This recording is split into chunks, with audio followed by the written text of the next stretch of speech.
Welcome back to Cultivate the Soul channel, the place where we not only tell deep, thought-provoking stories, but also help you understand yourself better. If you're someone who loves to explore the hidden psychology behind everyday behaviors, if you've ever wondered why you make bad decisions, why your memory deceives you, or why you react in ways you don't fully understand, then you're in the right place. Don't forget to hit that subscribe button and turn on notifications, because today's video might just change the way you see your own mind, forever. Today, we're diving into a strange but deeply revealing world, a world laid out in a book that has shaken the academic world, the financial world, and ordinary people like you and me. That book is Thinking, Fast and Slow by Daniel Kahneman. But this isn't just a book, it's a quiet revolution. A powerful reminder that the brain we trust so deeply, the one we believe is sharp, rational, and in control, is actually filled with invisible traps. The truth is, we don't think nearly as much as we think we do. Most of our so-called decisions, or free will, are actually just rapid-fire reactions, lazy, automatic responses that we're barely aware of. Daniel Kahneman, the mind behind this work, is not your typical self-help author. He's an Israeli-American psychologist who won the Nobel Prize in Economics in 2002 for his groundbreaking research in decision-making and behavioral science. What's even more surprising? He never took a formal economics class, and yet, his work has completely transformed the way we understand human behavior. Alongside his brilliant collaborator Amos Tversky, Kahneman revealed something that shocked many: human beings are not nearly as rational as they think. In fact, the very tool we use to understand the world, our brain, often misleads us. So what is thinking, fast and slow really about? It's an invitation to explore your inner world, where two systems of thought coexist and silently battle for control. One is fast, instinctive, emotional, reactive, always ready with an answer. The other is slow, deliberate, logical, effortful, and it's the only one capable of correcting the mistakes of the first. The irony is, we rarely let the slow system take charge. Why? Because it's inconvenient. In this video, we won't just talk about theories. I'll share with you real cognitive traps, ones you and I both fall into. Mistakes that seem random but are actually systematic. Decisions that feel logical but are driven by cognitive laziness. And most importantly, I'll show you how to recognize when your brain is tricking you, and what you can do to take back control. So sit back, relax, and get ready for a journey unlike any other. This isn't just a summary of a book. It's a mirror, one that reflects how you think, how you judge, and how you live. And by the time we reach the end of this video, there's a good chance you'll start seeing yourself, and the world, through a very different lens. If you're ready, let's begin with part 1, the invisible battle between two minds, and why you're not really in control. Part 1, the invisible battle between two thinking systems, and why you're not truly in control of your own mind. You probably think you're a rational person, right? That every decision you make is based on solid reasoning, careful analysis, and reliable information. That you see the truth, think it through, and then act. If you've ever believed that, then prepare to be shaken. Because the truth is, most of what you call decisions are just reflexes. Most of what you believe to be thinking is nothing more than a rapid reaction, made in milliseconds, by a system you may not even realize is controlling you. In Thinking, Fast and Slow, Daniel Kahneman revealed a groundbreaking insight: within each of us, two systems of thought exist, and they are constantly in conflict, competing for control of your mind and, ultimately, your life. The first, which he calls System 1, is fast thinking. It's automatic, instinctive, subconscious, and almost instant. It doesn't need effort. It runs on intuition, images, emotions, past memories, and survival reflexes. You don't have to think to recognize an angry face. You don't need calculation to dodge a speeding car. You don't need to analyze to know 2 plus 2 equals 4. That's fast thinking, always running in the background like a current, constantly judging, constantly deciding, even before you realize anything is happening. The second, System 2, is slow thinking. It engages when you deliberately concentrate, solve a complex problem, do a difficult math problem, write an essay, or try to recall someone's birthday from years ago. This is the part of your mind that actually thinks.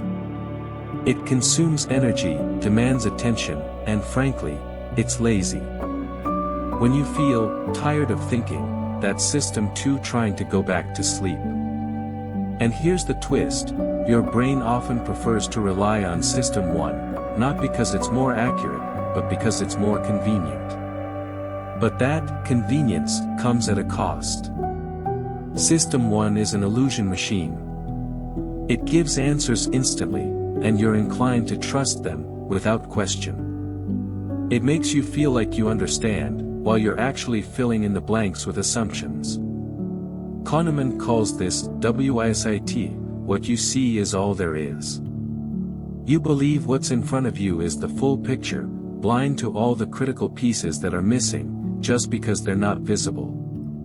Think of a time you met someone for the first time. Within 5 seconds, you might have thought, they seem trustworthy, or something feels off, or they remind me of someone.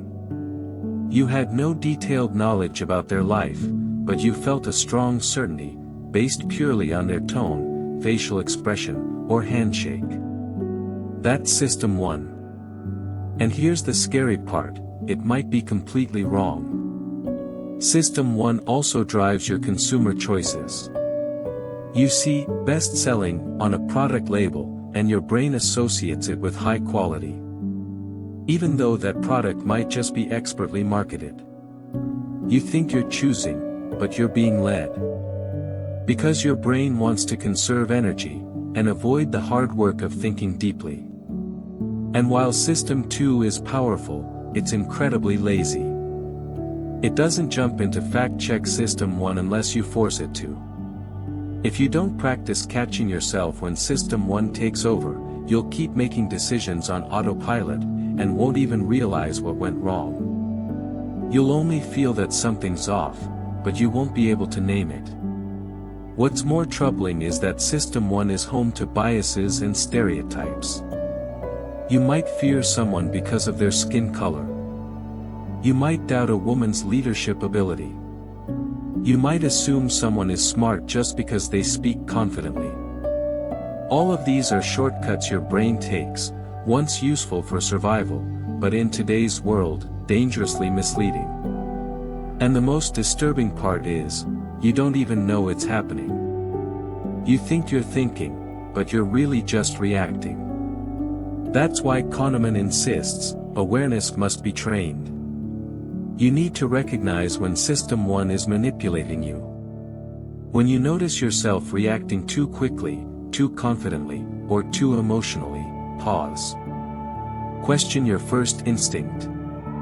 Invite System 2 out of hibernation, even if it resists, and let it interrogate your own thoughts. Because only when you start doubting your own certainty, can you finally begin to truly think. Part 2, the illusion of understanding, when you trust your gut just because it feels right. There's a terrifying irony that plays out in your mind every single day. You believe you're seeing the world as it truly is, but in reality, you're only seeing the version of it that your brain lets you believe. And the danger lies in this, you don't question it. That overwhelming sense of certainty you feel. It's not proof of truth. It's just the product of a brain that tells comforting stories, and you believe them, the same way a child believes in fairy tales. Daniel Kahneman calls this phenomenon the illusion of understanding. He explains that we're not just deceived by the world outside, we are constantly manipulated by our own confidence. When you say, "I know this for sure," that someone has bad intentions, that you're going to fail, or that something is too risky, that knowing often has nothing to do with truth. It's just a quick narrative spun by your fast-thinking brain, built from fragments of memory, emotion, experience, and prejudice. And the slow-thinking part of your brain, the one that should verify the facts, lazily agrees, "Yeah, sounds about right." Kahneman studied thousands of psychological scenarios and discovered a disturbing tendency. People often retell the story of what happened in a way that makes sense, only after it already happened. This is known as hindsight bias, the "I knew it all along" syndrome. You've heard people say, "I knew that deal would go south," or "I had a feeling something bad was going to happen." But the truth is, that certainty only appeared after the event. The mind simply rewrote the past to make us feel like we saw it coming. Our brains hate randomness. We hate the feeling that life might be chaotic and out of our control. So we create stories, explanations, meaning, even when the truth is messier than we want to admit. Have you ever felt this? After a breakup, you look back and say, "I knew they weren't right for me from the beginning." But if you really knew it, why did you still fall for them? The answer is, you didn't know. You just think you did, because now that it's over, your mind reinterprets the past to make you feel smarter, safer, and more in control. It's a kind of emotional self-defense, but it's also a deeply clever form of self-deception. This doesn't only happen in relationships, it's everywhere. In business, in investing, in education, in medicine, in politics. We glorify successful entrepreneurs and say, they saw what others couldn't. But Kahneman points out that many profitable decisions are actually the result of random luck, not genius. Yet once success arrives, System 1, and society, rushes in to assign reasons, vision, intuition, courage, innovation. Even when those qualities weren't measurable or provable. And when they later fail, people say, they got cocky. They stopped listening. It's always easy to explain things after the fact. But the reality is, the future is uncertain, truth is multi-layered, and human beings need to believe there's a reason, even when there isn't one. Kahneman calls this the illusion of causality. When one thing happens after another, we assume the first thing caused the second. But often, it's just coincidence. A child gets sick after a vaccine, and people blame the vaccine. A person becomes wealthy after using a certain product, and people think the product worked magic.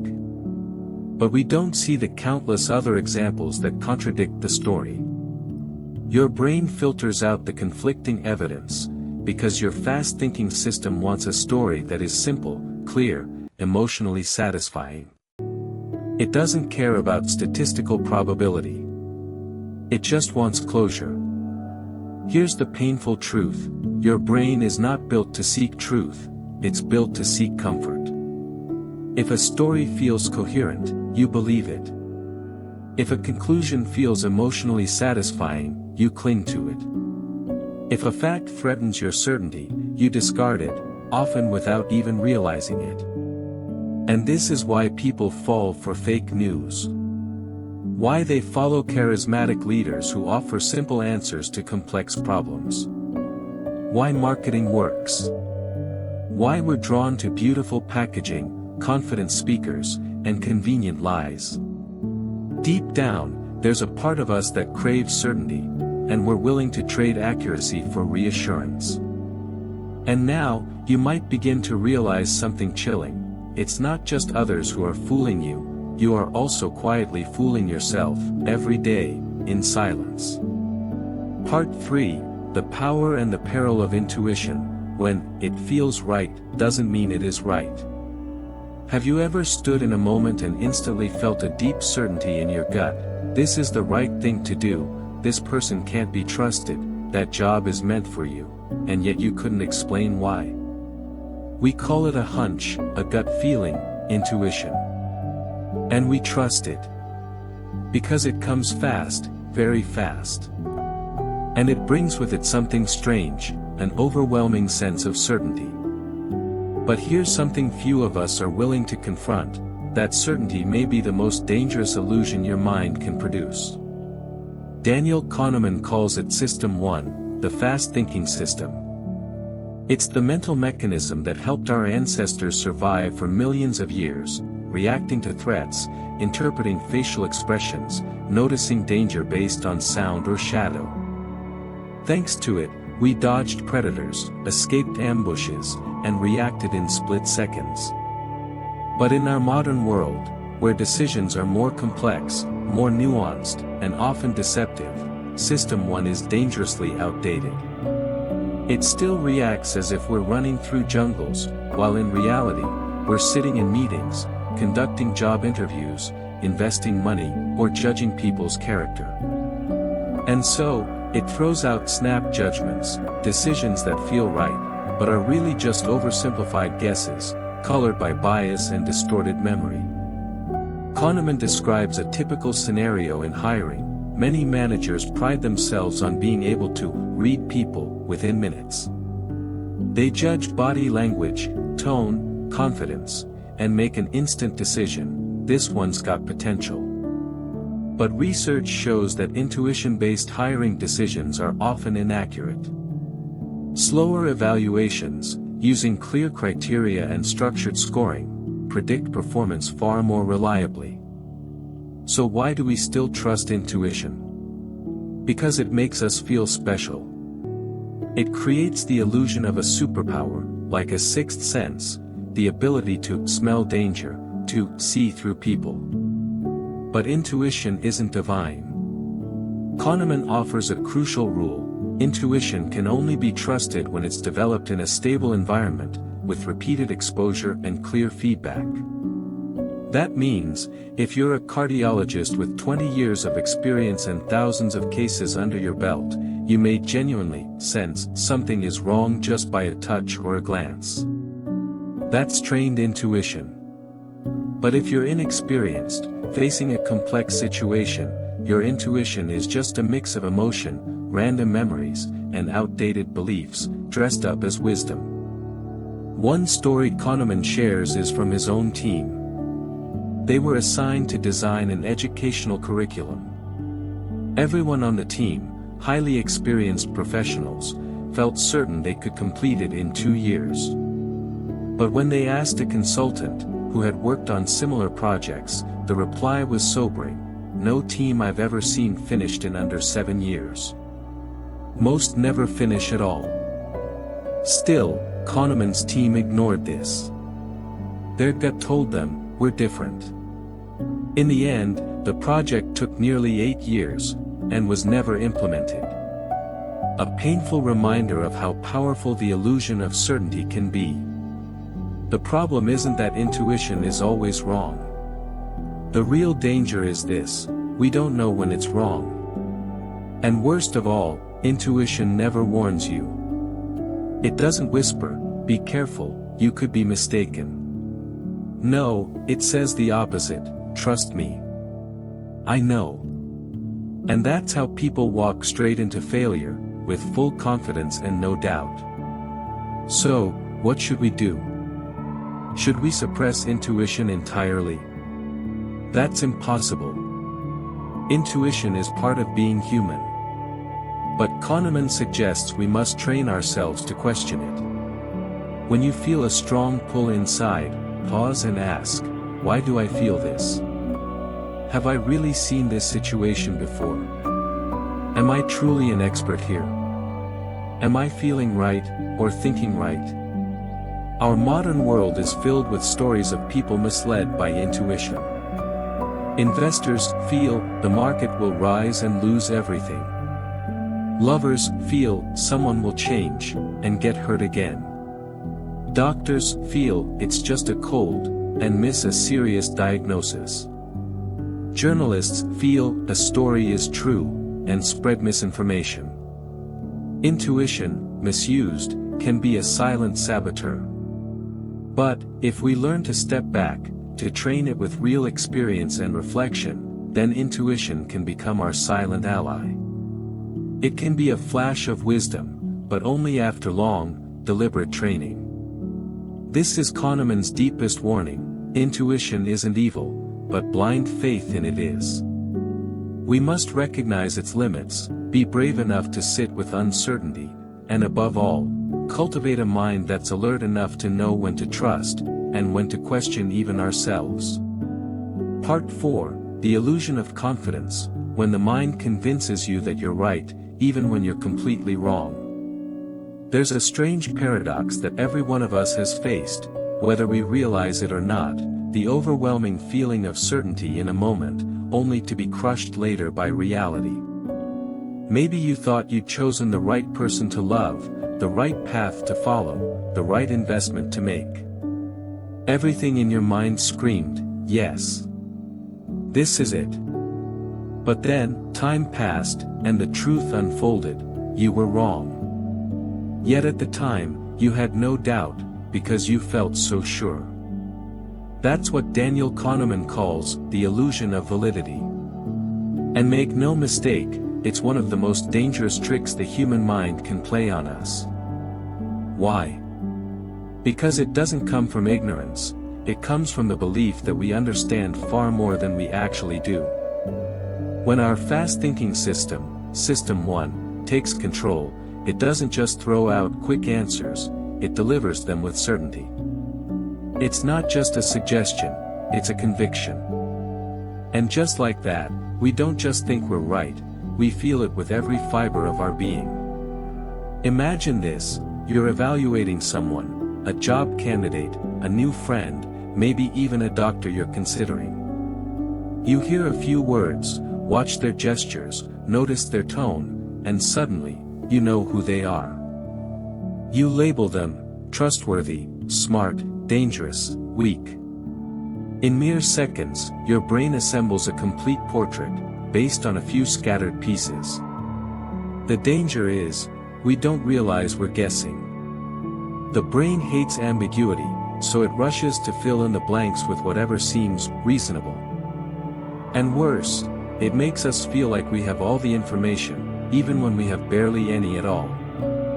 Kahneman tells a chilling story from his own research. He worked with military psychologists who evaluated officer candidates during short group exercises. They were highly confident they could identify future leaders just by watching them give orders and interact in teams. But long-term data told a different story: their predictions were almost useless. Candidates rated as high potential didn't perform better than average. So why did these evaluators continue to believe in their judgment? Because confidence felt like truth. They weren't seeking accuracy, they were hypnotized by their own certainty.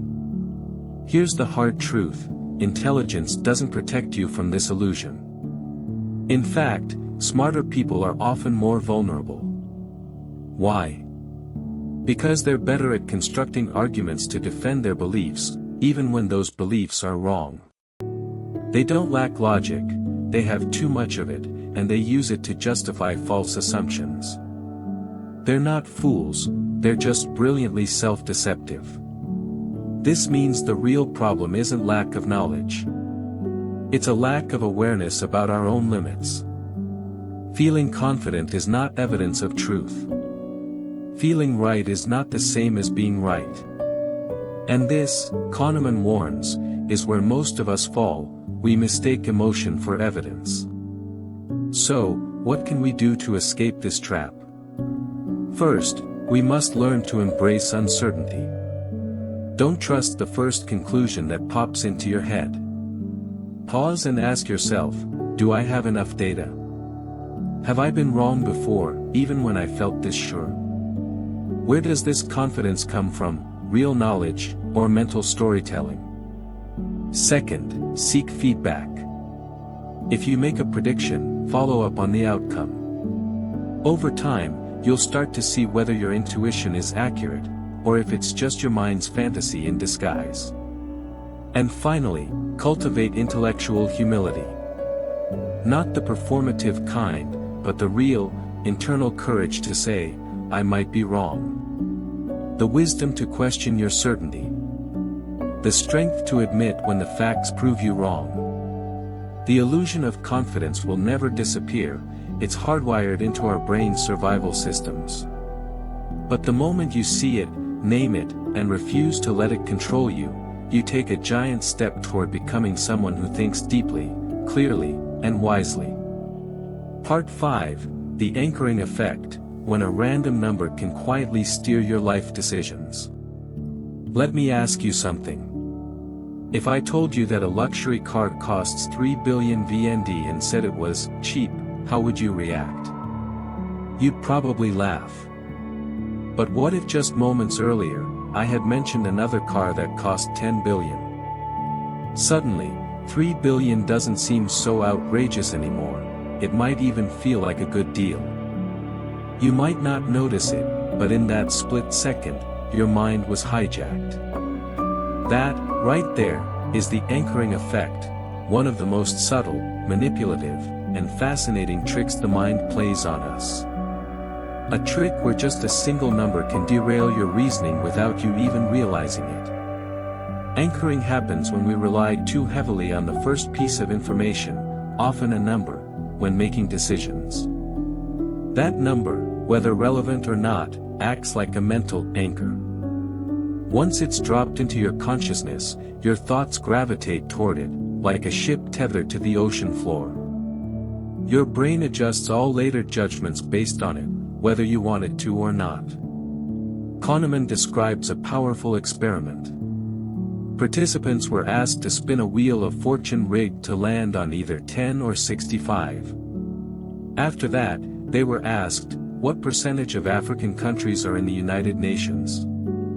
Now here's the astonishing part, those who landed on 10 guessed significantly lower percentages than those who spun 65. The number was completely irrelevant, it was random. And yet, it anchored their estimates. You might be thinking, that wouldn't work on me. But here's the uncomfortable truth, it works on all of us. From prices in a supermarket, to job negotiations, to legal sentencing, anchors are everywhere. And what makes them especially insidious is how invisible they are.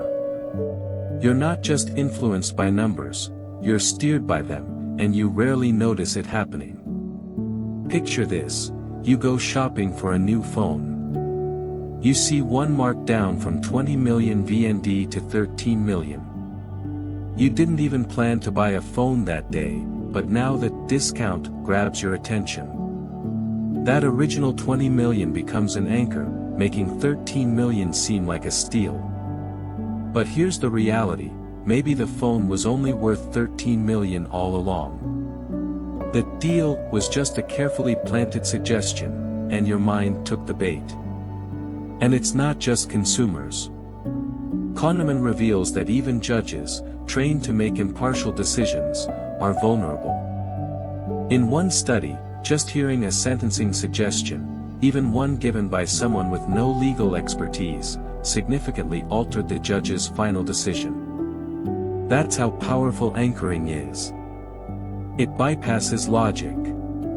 It distorts judgment. It creeps in through the back door of your mind. What's worse? We don't see it coming. We don't feel manipulated. Anchors don't trigger alarms in our heads. They feel like natural starting points. That's what makes them dangerous. So, what can we do? First, be skeptical of the first number you hear. Whenever someone throws out a figure, ask yourself, where did this number come from? Is it arbitrary, or does it have real merit? Am I being pulled toward it emotionally, or is it objectively justified? Second, set your own anchors.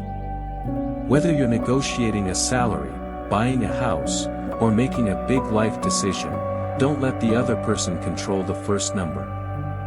Come prepared with your own data, your own expectations, your own rational baseline. And finally, understand this: your brain is not always on your side. It wants to be efficient. It wants to feel in control. And it'll latch onto the first solid thing it sees, even if it's irrelevant or misleading. The anchoring effect isn't just a psychological quirk. It's a spotlight revealing a painful truth: we are far more suggestible than we'd like to believe.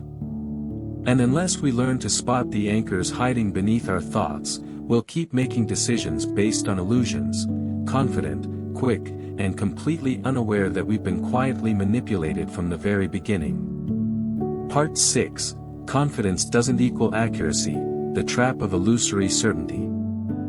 Have you ever heard someone speak with unwavering conviction, firm tone, and piercing eyes, as if what they say couldn't possibly be wrong, and you believed them, even though there was no solid evidence? Or worse, have you ever been that person? Completely certain you were right, that your gut was infallible, that your intuition couldn't possibly lead you astray, only to be humbled by reality later. In this part of the book, Daniel Kahneman confronts one of the most dangerous illusions of modern thinking: the illusion of knowing. We humans have a terrifying habit: we trust whatever feels certain. And when we feel certain, we rarely double-check. But as Kahneman points out, feeling certain doesn't make something true. Our brain, especially System 1, the fast, intuitive system, is incredibly good at constructing believable stories to explain the world after things happen. What it's not good at is predicting the future. But it is excellent at rewriting the past to make everything seem logical. This is what Kahneman calls the hindsight bias. Once something has occurred, we trick ourselves into believing we knew it all along.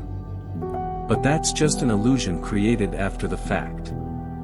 We drastically underestimate how difficult prediction is and vastly overestimate our own insight.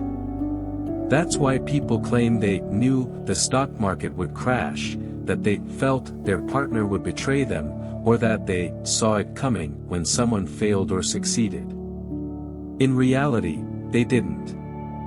Their brains are just amazing at making post-event stories sound inevitable. Even worse, confidence often moves in the opposite direction from actual accuracy.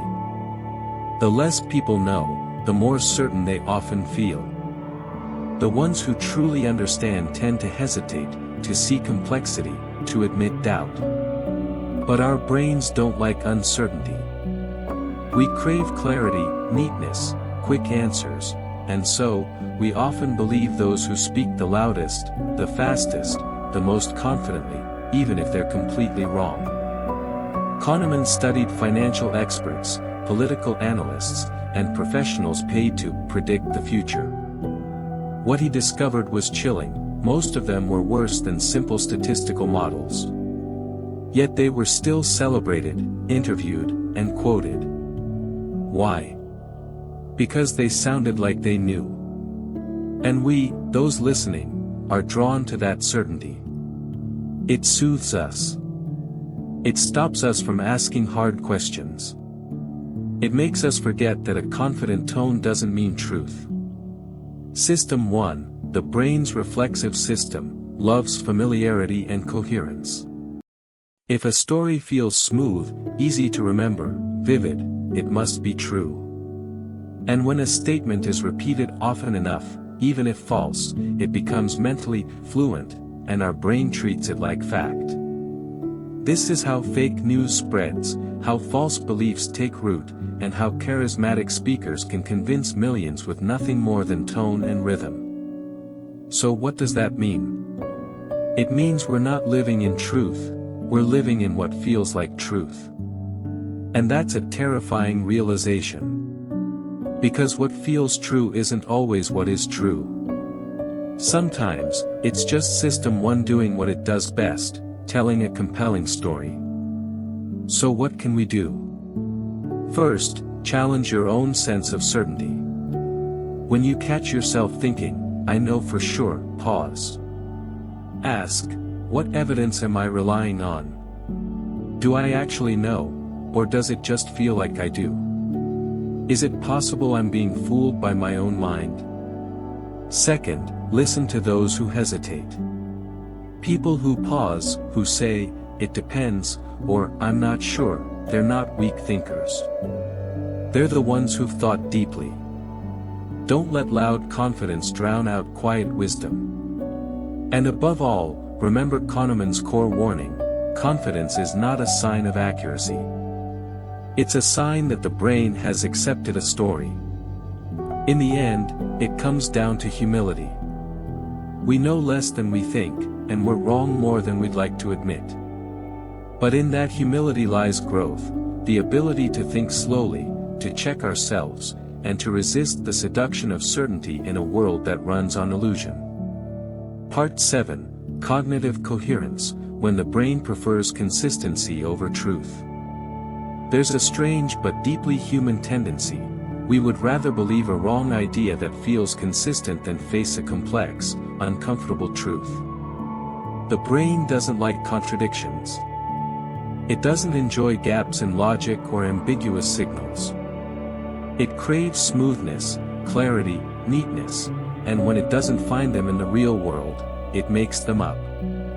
We polish our perception of reality not to see it more clearly, but to feel more comfortable living in it. Daniel Kahneman calls this phenomenon fluency, the mental ease with which we process information.